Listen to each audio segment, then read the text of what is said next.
When did an ex use his dad's police connections to terrorize you? The pounding started at 2:17 a.m. I know because I've been staring at the clock since Emma's last nightmare at 1:45. Mommy, the police are back! Emma screamed from her room before I could even get out of bed. I stumbled to the front door in my pajamas while 2 officers shined flashlights through my living room windows.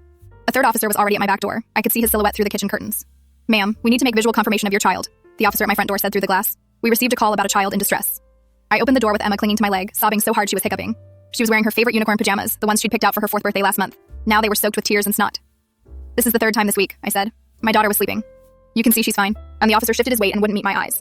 We're required to make visual confirmation of the child and the home environment. May we come in? I wanted to scream. I wanted to slam the door. But I knew that would just become another mark against me in whatever file they were building. So I stepped aside and let them walk through my house at 2 in the morning while my daughter shook against my leg. Mrs. Chen was watching from her window again. She'd been my neighbor for 3 years, and in the last 8 months, she'd seen more police at my door than most people see in a lifetime. After they left, I sat at my kitchen table while Emma finally fell asleep on the couch at 4 a.m. I pulled out the journal I'd been keeping since this started. My lawyer said to document everything. I counted them. 47 welfare checks in 8 months, all since the custody ruling that gave me primary custody and Noah only weekends. The pattern was right there in my shaking handwriting. Every single check happened between 11 p.m. and 3 a.m. Every single one happened 2 or 3 days before our custody exchanges or court dates.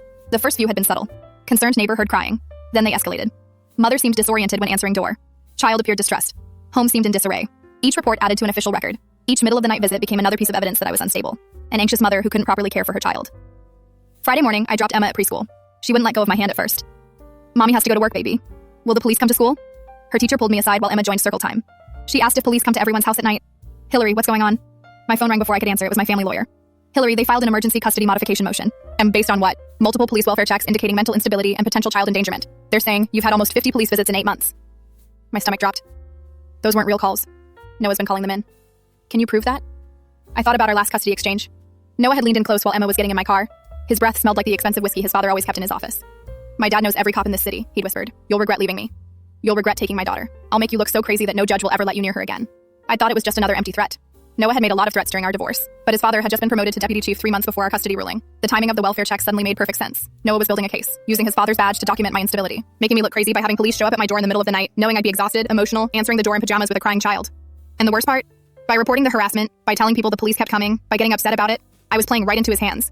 I was documenting my own instability. Every complaint I made just made me look more paranoid. Hillary? My lawyer's voice pulled me back. We need to figure out how to prove this pattern. I looked at my journal, at the 47 entries, at the pattern that was so obvious to me but would look like paranoid rambling to a judge. If he wants a war using his daddy's badge, I said, he just got one. Full story on the channel, link below.